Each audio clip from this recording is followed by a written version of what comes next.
Welcome to MARC TV. Last week, we began exploring religiophobia, a challenge many of us face within our daily lives.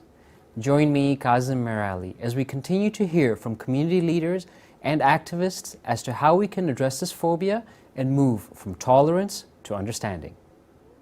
Shalom, Anand, Namaste, Sat Sri Akal, Salam Alaikum, may peace be with you. It is a great pleasure for me to welcome you all to this afternoon's town hall conversation on the topic of religiophobia. Would the world be a more peaceful place if we had an enhanced understanding of people for their faith and spirituality? How do our faith and spiritual traditions guide us? What are the tools we need to respond to the culturally and religiously based tensions that challenge the very nature of humanity? Today, we are honored to have 7 fantastic individuals who are actively engaged in these conversations, working hard to address these issues, and will shed light on the various aspects of religious phobia from their own experiences. I'll start off. So very broadly, what can we do about religious phobia? I think a few of you tossed around the word education, which is usually the most powerful model to counter intolerance. However, things like interfaith dialogues and education, the people that tend to come to those type of things are already open-minded enough to come. Sometimes it takes education on the broad scale, and like, how do we do that? What solutions can we come up with? Primarily, I think that we need to realize that most of our youth, Muslims or non-Muslims, attend schools, colleges, and universities. I would say about 85 to 90% of the younger generation attend post-secondary school. And one thing that I would like to see is for students, youth, to be taught about other religious traditions. Not only to hear it from the media, not only just general talk in the mosque or in the church, but actually to be taught about it in a serious manner. Muslims to learn about non-Muslims. I teach a course called Comparative Religion, Judaism, Christianity, Islam, Buddhism, Hinduism. And when I was teaching it, I noticed that Muslim students were not attending it. So I asked them, why don't you join the class? They said, well, we're scared if we join the class, we might become Christians or Jews or Muslim or Hindus. I said, the problem is not that of the other religion. The problem is within you, that your faith is so uncertain that you think by studying the other, you'll become the other. You will not. I think also that we need to talk about universal values that binds us all as human beings, rather than as Muslims only. Let children of different faith groups work together on certain projects, do actions together. Talk more, as I mentioned earlier, about the mystical dimension in Islam rather than just Bin Laden and others. I think also that students need to be educated and told that there are extremist and fundamentalist groups in all religious traditions. It's not only Muslims who are fundamentalists. There are Jewish fundamentalists, Christian fundamentalists, Buddhists, and so on. In other words, we have problem areas in all. And I think most important, moderate groups within different religious traditions need to speak out, need to talk to each other. What we're finding is that extremist groups, fundamentalist groups, they make most noise. And they make the noise through the bombs and acts of violence and their rhetorics. We hardly hear the voice of the moderates. And whether you're Muslim, Jewish, Christian, I really don't care. We all need to stand together, stand up together and speak.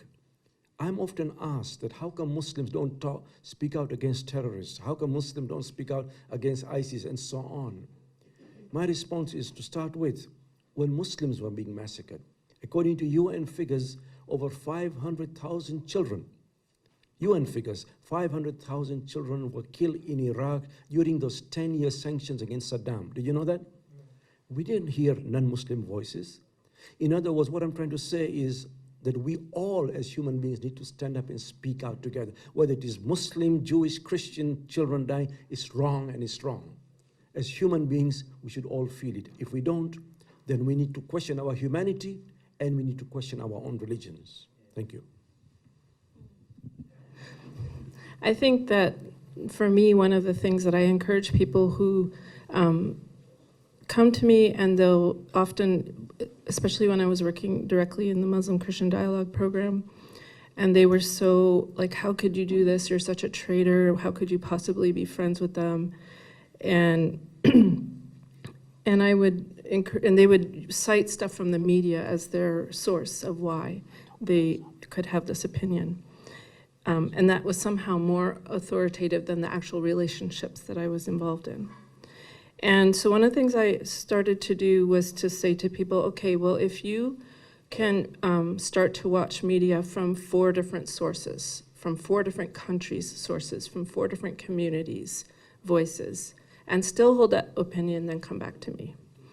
And I got to that position because of the unique situation, I guess, of Canada, where you can be a friend with someone and go to their home and watch the news with them, but the news is coming from their home country, and so you're getting it reported through there, and there's closed caption in English sometimes if you need it. And that was such a rich experience when the invasion to Iraq happened, and I was able to watch it in the living room with my Shia cleric friends from Iran and talk about it as we watched the statues falling and things. And I discovered the power of consuming media through other people's eyes and with them. So that's one thing I think we have to do more of. Another thing that I learned through my experiences was it's really important that people of different faiths and different ways of being faithful are seen publicly together. So often when people want to meet with me, I try to find a public place, because when I took a group of Shia women camping with a group of Mennonite women one weekend, we went for 3 days. And it was fun and exciting, and we learned lots about each other. But the most important thing that happened to me was after I took everybody home, and I went back to take down the tent and put away all the equipment, and all the other people from the campground came over to ask what that was about. And they were so fascinated and kind of inspired by seeing these women of such difference camping together and having fun and giggling and playing badminton and flooding canoes and all that stuff we did. And then the other thing, I think what I notice in the university setting is that a lot of students, like myself, are immigrants or are being raised in immigrant families, and they don't feel free to, they feel like they inhabit 2 different worlds. They feel like the world that they are and who they are with each other as students, where they kind of, the boundaries and barriers between each other can be very fluid, but they feel like they go to their home communities in their family systems, and they hear the elders saying things that they actually don't believe anymore, but they don't feel they can resist the narratives that their families still have. And so I think maybe I want to say, listen to the younger generation who might have something to teach us about how to live together. I recommend abolishing silence. When you take a person's words away, you forget who they are. They have no presence. I encourage an embracing of patience. We live in a very McDonald's-like society, instant gratification, give it to me, ABC, and that's it, and away they go. And we need patience to listen to each other, to learn, and it's not something that is embraced, encouraged, or supported. Social media is instant gratification, but it's very powerful. And I know that, Obama might not be president without that very powerful tool. I encourage you to use your voice with kindness. So to be present so that you can say good things, think good things, feel good things in the moment. You can't take back words. So to be present and thinking, engaged with the person that you're with at the moment you are with them. Don't get so quagmired in the past or jumping so forward in the future that you're missing what's happening right now. That's how you forget. We shouldn't ever forget. I I think inclusion is important. This is my first time here. It's my first time speaking in a Muslim environment. Why is it only the first time?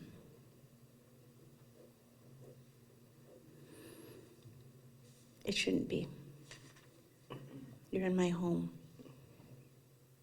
We should have been your first engagement. We should have welcomed you here to this country and let you know how important you are to us, how much we value you. So there's a systemic degradation of our presence and who we are in Canadian society. I push back to that concept of being Canadian. That means I have to give up a portion of who I am. I didn't come from any place else. So why do I have to subscribe to being Canadian in my home? I welcome Canadians here, for sure. I think it's important to embrace the power of your voice in every aspect of your engagements. October 19th. October 19th. Use your vote. Use your voice. Use your power. We can do far more as allies than we can as enemies. When we're feeling good things about each other, we always have the greater good in mind. That's what we need to do, and we can voice that at the polls. There's a man in power right now who wants to degrade every aspect of our humanity for $1, but we can't eat $1. Big business does not have us in mind. So challenge them, use your voice. Ask them questions. And ask them again, and keep asking. I drive my children crazy. I go to the grocery store, I shop like everybody else. And sometimes I forget my reusable bags. And I've done this for years. I always say, no, I don't want a plastic bag. It's not environmentally friendly. And my kids get embarrassed. And the poor cashier oftentimes doesn't know what to say. But I'm not just saying it for her ears. I'm reminding you that we have a responsibility here that is far greater than the moment, than that immediate engagement. My kids are going to remember me saying that. They're going to think about why I said that, how much I loved them, how much I cared. Even with that one small grain of action. Speak slower. When you talk really fast, it's very hard for the average person to process and then digest what it is you are saying. Talk in real words, drop the acronyms. Acronyms divide us. I don't have a clue sometimes in academic institutions what the heck they're talking about. I am not an acronym. I didn't learn to speak like that. I can't tell you what I think in 140 words or less.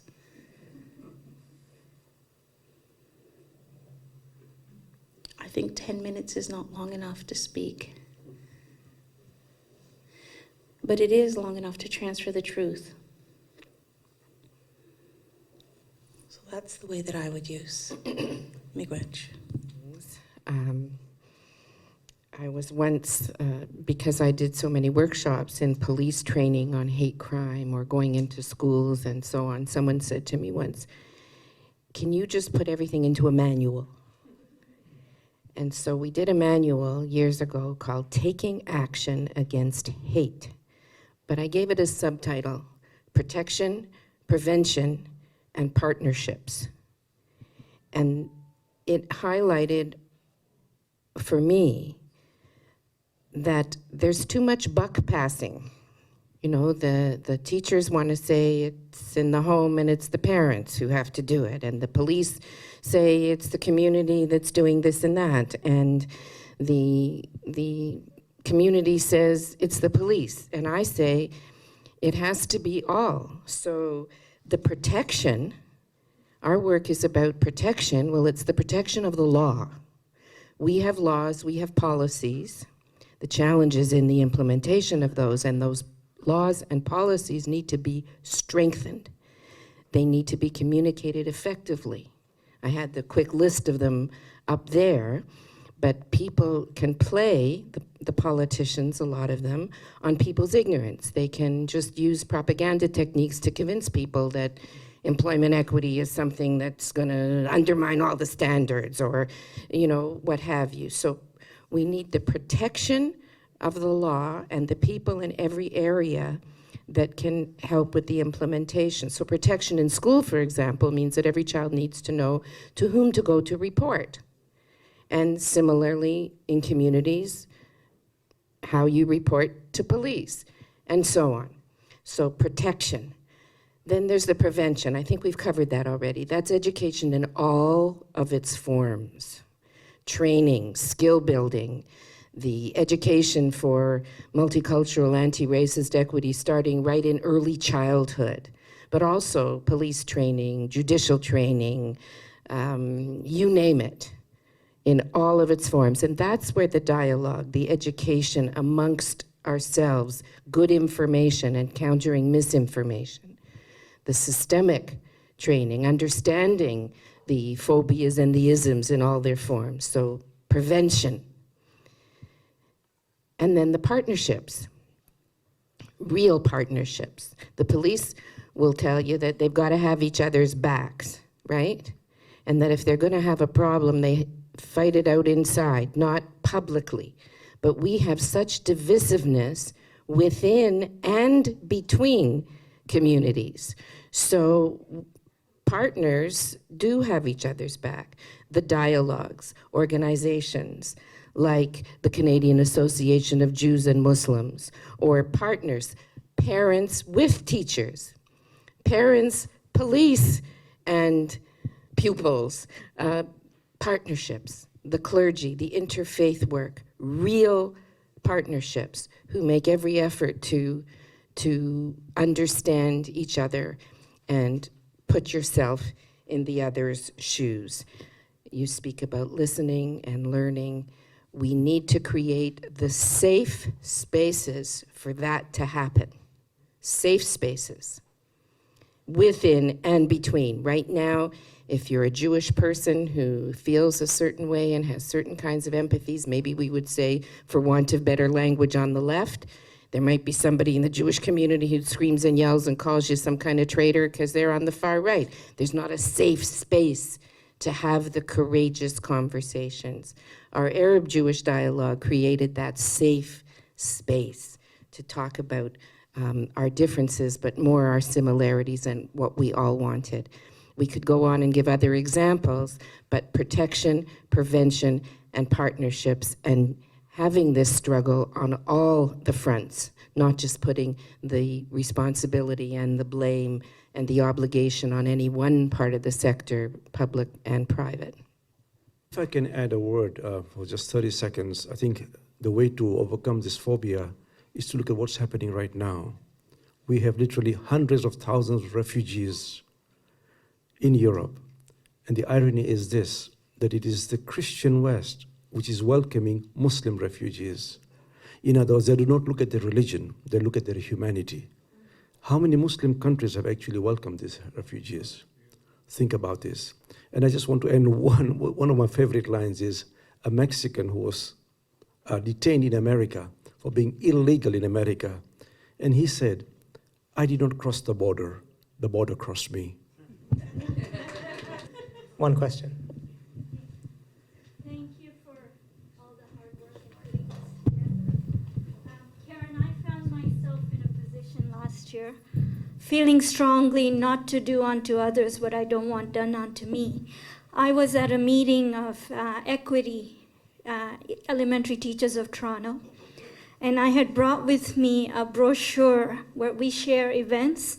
The event was being organized by Canadians for Justice and Peace in the Middle East, and it was the photo exhibition comparing indigenous experience to Palestinian experience. And there were a couple teachers in the audience who got very offended, saying I was being anti-Semitic. And then in recent months, the term anti-Semitism gets used when people discuss things that are happening in the Middle East. How do you feel about that term being equated to what's happening? The term anti-Semitism, is that the right word? Is it? I'm going to give you a good Jewish answer, maybe another, cultures too. On the one hand, yes. On the other hand, no. This can't be answered in 30 seconds or less. There's a history and concept on that particular organization. I do not believe that criticism of government policies of the State of Israel is anti-Semitic, any more than I would say that criticism of Canadian government policies is anti-Canadian or treasonous, okay? However, the issue is to understand anti-Semitism in all its forms. And there are some people who say that if anti-Semitism is discrimination against Jews, then Israel has become the Jew among the nations. So another definition of discrimination, and you can tell, is when there are policies and they're only applied to some people but not others.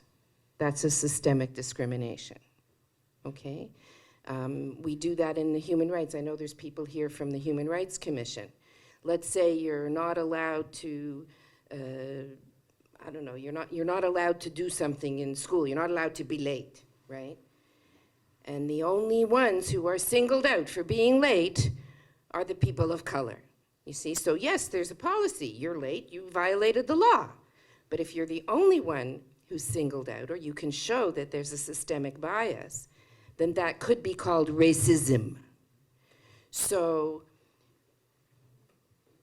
there are times when the criticism of the actions of the State of Israel cross the line into what we might call anti-Semitism. So for example, if someone is only speaking about the ills, and I will say they're ills, of the occupation, but are only ever talking about that one occupation, then you say to yourself, well, I thought you cared about other people too.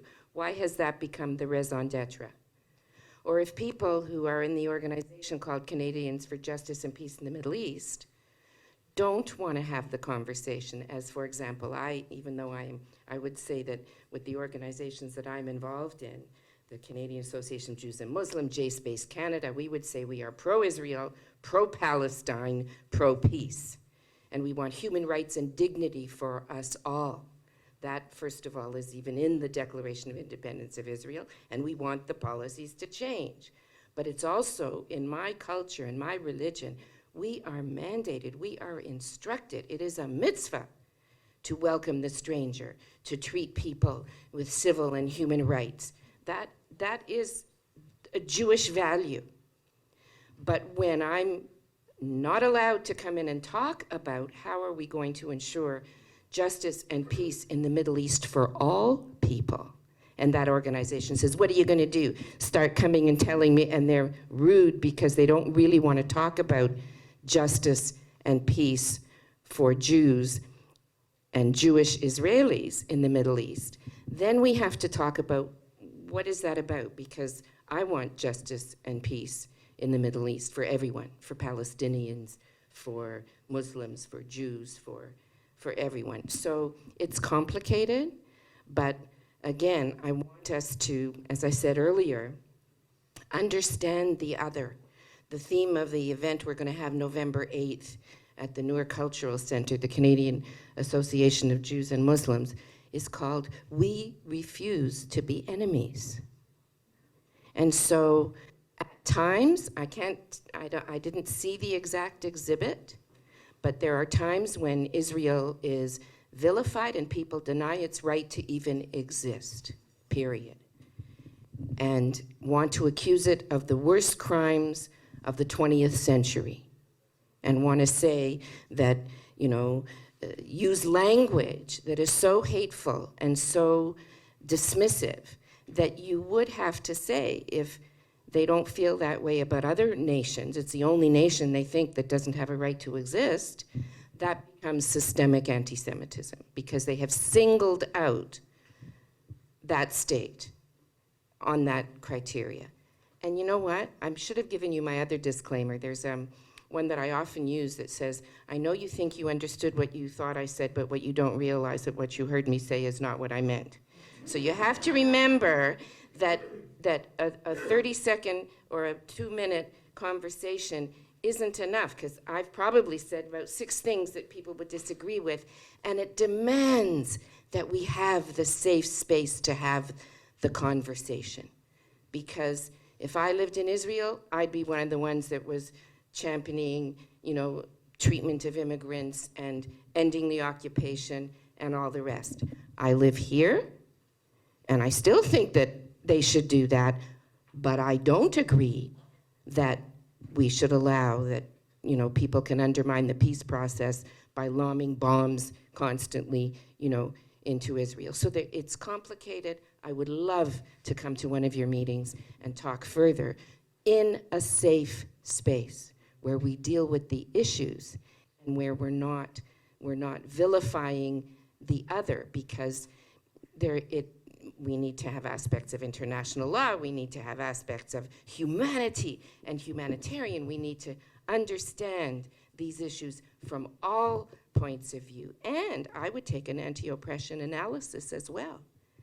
And we look at power and power imbalance, but we can look at it on one hand, again, or we can look at it as power imbalance of the region and a tiny minority in the middle that, you see, so we have to look at all forms of power imbalance and find a way to respect everyone's humanity and counter all the isms and all the phobias. I thank each and every one of you to be here. We're faced with a deep sense of challenge. The persecution for personal beliefs is being stigmatized and polarized, causing nothing but distrust and hatred that is suffocating humanity today. Matt Damon coined it as a problem with civil obedience as opposed to civil disobedience. Think about that for a moment. The so-called civilization has regularized and maximized the injustices that drowns one right to even hold a smile. The question that I ask myself, what is common thread here? There is a calling towards a true understanding of our nature, the power we hold at a personal level, if we are to gain an understanding towards fellowship. As people of the known, and given the fact that we are here today talking about this great issue, the responsibility comes back to us. If we want to change, we have to create it, because nobody else will do it. And once again, we're honored to have you here this evening. I hope you enjoyed watching the show produced by MARC Media Production. For further information about MARC, please visit marcresource.org. Thank you for watching. Have a great day.